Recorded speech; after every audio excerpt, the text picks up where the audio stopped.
ఉందా? రాజుల కాలం నాడైనా రాజులైనా ఆ భాష మాట్లాడినరా? నీలం సంజీవ్ రెడ్డి లాంటి వ్యక్తులు మన తెలుగు గడ్డ మీద ఉన్నారు.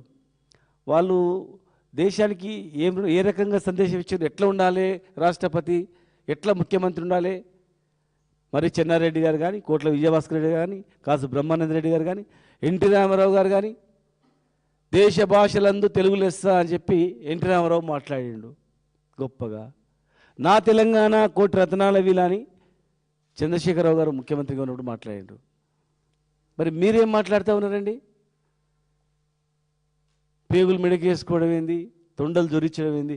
ఇప్పుడు సర్పంచ్లు పోయి వాళ్ళ పిల్లలు అడుగుతారు అనుకో, తొండలు జొరిస్తామని చెప్పిండు అంటే మనకి ఏమర్థమైతే చెప్పండి. ఖచ్చితంగా సర్పంచులు పిల్లలు అడుగుతారు, ఇంటి కుటుంబ సభ్యులు అడుగుతారు, ఊరులు అడుగుతారు, గ్రామాల్లో ఏం చెప్పిండే ముఖ్యమంత్రి గారు, ఎన్ని పైలు ఇస్తానంటే ఏం చేయమన్నాడే చెప్తే తొండలు జొరియమన్నాడు, కేసీఆర్ గారిని సావమన్నాడు, కేసీఆర్ గారిని ఇంకా వాళ్ళని ఇట్లా అన్నాడు అని చెప్పుకుంటే అంటే పిల్లలకు నేర్పాల్సిందిదా? ఒక విద్యాశాఖ మంత్రి కూడా కదండి మీరు. ఒక విద్యాశాఖ మంత్రిగా పిల్లలకి ఇచ్చే సందేశం ఏంటి? ఒక రాష్ట్రానికి ఒక ప్రథమ పౌరుడిగా, ఒక ముఖ్యమంత్రిగా మీ బాధ్యత ఏంది? ఆలోచన చేయండి. ఒకసారి చరిత్ర చూడండి. పుచ్చలపల్లి సుందరరామయ్య గారు, పుచ్చలపల్లి సుందరరామరెడ్డి గారు అని చెప్పి ఆంధ్రప్రదేశ్ శాసనసభ్యులు వారు అసెంబ్లీలో మాట్లాడుతూ ఒక చిన్న లెక్క తప్పు చెప్తే ఇంటికి పోయి సరి చేసుకొని, అరే నేను ఆ తప్పు చెప్పిన లెక్క అని చెప్పి మళ్ళా నెక్స్ట్ డే వచ్చి అసెంబ్లీలో క్షమాపణ చెప్పిండు. చూడండి ఒకసారి, క్షమాపణ చెప్పి నేను నిన్న ఒక చిన్న తప్పు మాట్లాడినా, ఒక లెక్క తప్పు అయిందని చెప్పి క్షమించండి అని చెప్పి సభకు క్షమాపణ అడిగిండు.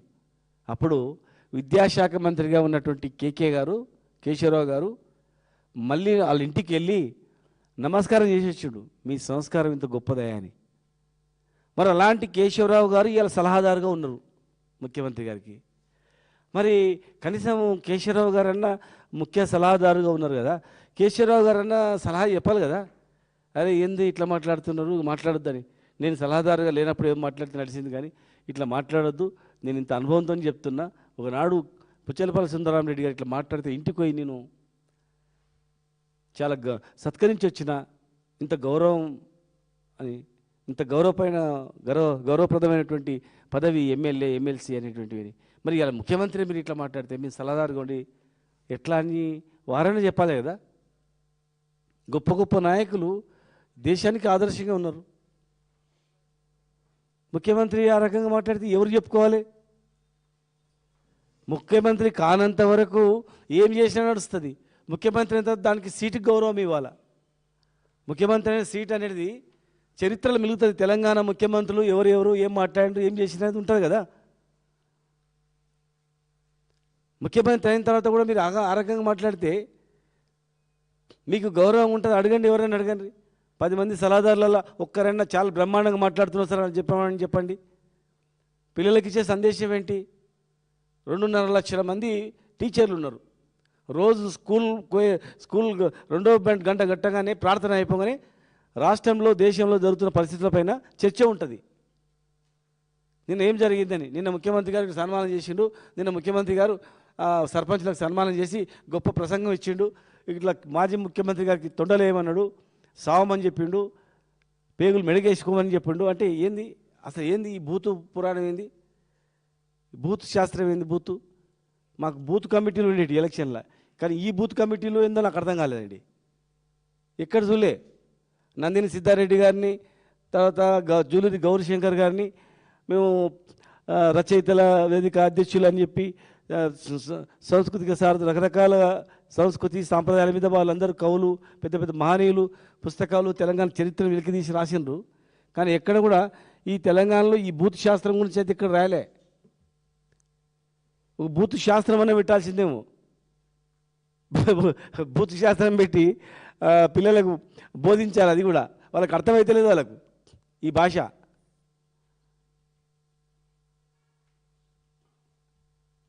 కొత్తగా బూత్ శాస్త్రం అనుకొని పిల్లలు కూడా బోధిస్తే ఇది కూడా ఒక అనవాయితీ అయిపోతుంది. ఇది మన మామూలే మాట అని చెప్పేసి. ఒక గౌరవమైన ప్రదంలో గౌరవమైనటువంటి పదవిలో ఉన్న తర్వాత ఎంతో గౌరవంగా ఉండాలా. ప్రతిపక్ష నాయకుడు చెప్పినటువంటిది పరిగణలోకి తీసుకోవాలా. నేను అడుగుతా ఉన్నా ముఖ్యమంత్రి గారిని, మరి మీరు కేసీఆర్ గారు తెలంగాణ తెచ్చిండని మీరు కూడా అన్నారు. కేసీఆర్ గారు లేకుండా తెలంగాణ రాకుండా బరాబర్ కేసీఆర్ వల్లనే తెలంగాణ వచ్చిందని. మరి కేసీఆర్ తెలంగాణ రాకుంటే తేకునింటే చంద్రబాబు నాయుడు గారు మిమ్మల్ని ముఖ్యమంత్రిని చేసేవాడా చెప్పండి? ఆంధ్రప్రదేశ్ ముఖ్యమంత్రి అయ్యేదా? మీరు హోంమంత్రి అని అయ్యేదా? ఇలా కేసీఆర్ గారి నాయకత్వంలో అందరం కొట్లాడి తెలంగాణ తెచ్చుకున్నందుకే కదా మీరు ముఖ్యమంత్రి అయింది. అంటే తెలంగాణ తెచ్చిన నాయకుడిని, తెలంగాణ 10 సంవత్సరాలు ముఖ్యమంత్రిగా ఉన్న నాయకుడిని ఈ రకంగా మాట్లాడడం సభ్యత సంస్కారమా? మీ ఇంట్లో చర్చించండి, ఒక్కరన్నా దీన్ని సమర్థిస్తారా? రేపు చిన్న చిన్న పిల్లలు కూడా మేమడి తిరుగుతూ ఉన్నారు. ఈ మాటలు విని వాళ్ళు కూడా నేర్చుకుంటారు కదా.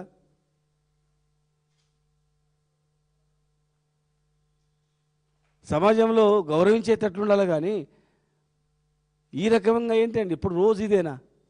ప్రతి మీటింగ్కి ఇదేనా?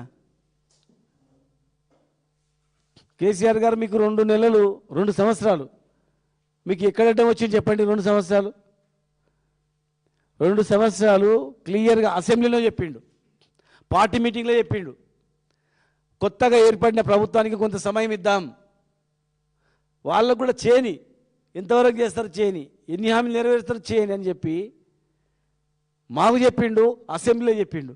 2 సంవత్సరాలకు మీకు అడ్డుపడ్డది ఎక్కడ? మీ కాళ్ళల్లో కట్టేసింది ఎక్కడ? మిమ్మల్ని లాగింది ఎక్కడ? ఫ్రీగా మీకే కదా వదిలిపెట్టింది. 2 సంవత్సరాలు వదిలిపెట్టిన తర్వాత ఒక ప్రతిపక్ష నాయకుడిగా తెలంగాణ ఆగమైపోతుంటే బయటకు వచ్చి ఒక మాట మాట్లాడొద్దా? పాలమూరు ఆగమవుతుంటే పాలమూరు గురించి మాట్లాడొద్దా? పాలమూరు ప్రాజెక్టు గురించి అడగొద్దా? చెప్పొద్దా? చిన్న మాటకే మీరు ఈ రకంగా ఆ స్థాయిలో ఉండి మీరు మాట్లాడితే తెలంగాణకు అన్యాయం జరుగుతున్నప్పుడు తెలంగాణ తెచ్చిన నాయకుని బాధగల కదా. 10 సంవత్సరాలు ఏ స్థాయిలో ఉండి ఏ స్థాయికి పోయింది తెలంగాణ? మీ దగ్గర లెక్కలు లేవా? మీ ఆత్మసాక్షికి తెలియదు.